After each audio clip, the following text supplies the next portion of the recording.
It was quite an uneventful evening that day. Uncommon, for its gloomy weather interrupted the streak of suffocating heat characteristic of this season of the year.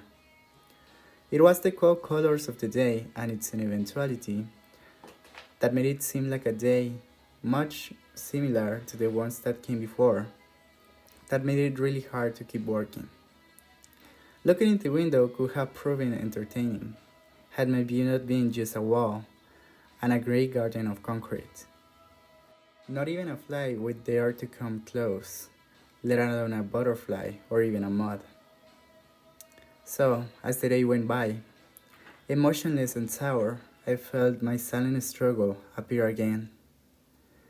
I fought it for months, but I just had to let go. Death had already won this fight a long time ago.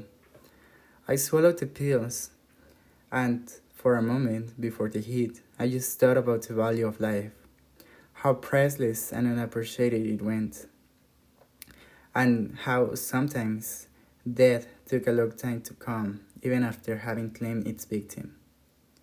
At last, I just decided to sleep, looking at that old gray window.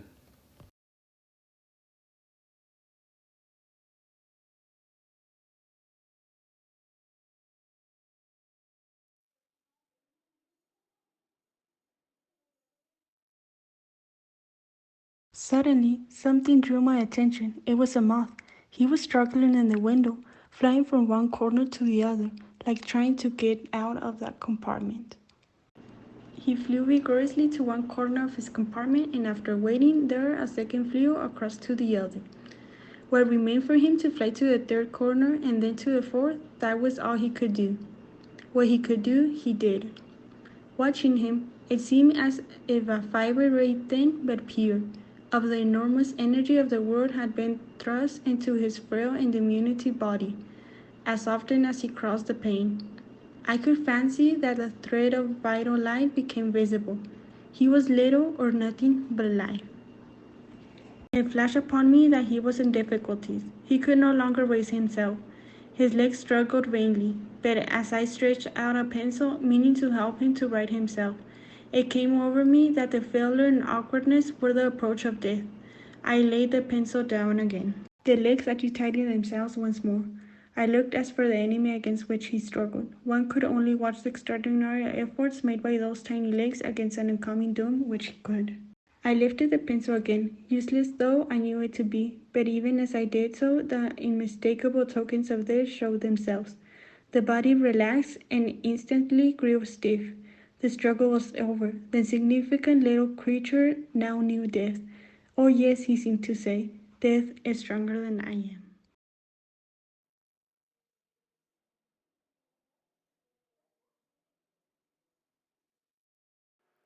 The same energy which inspired the rooks, the horses, sent the moth fluttering from side to side of his square of the window pane.